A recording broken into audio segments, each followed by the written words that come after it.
بلوچستان کے شہر صحبت پور سے ہمارے گدروشیا پوائنٹ کے نمائندہ ممتاز سولنگی کی رپورٹ کے مطابق government boys high school Manjhi پور میں یوم طلبہ کے حوالے سے تقریب کا انعقاد کیا گیا۔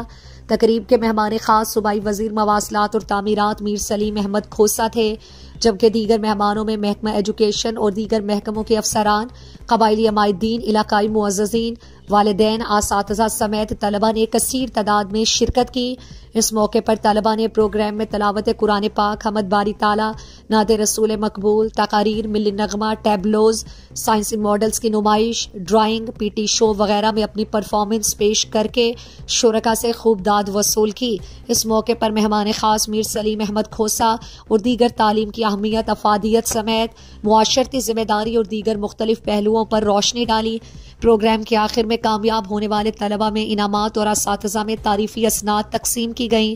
مہمان خاص میر سلیم احمد کھوسہ نے بہترین کارکردگی پر طلبہ کے لیے 2 لاکھ جبکہ اسکول انتظامیہ کے لیے 1 لاکھ روپے دینے کا اعلان بھی کیا ہے۔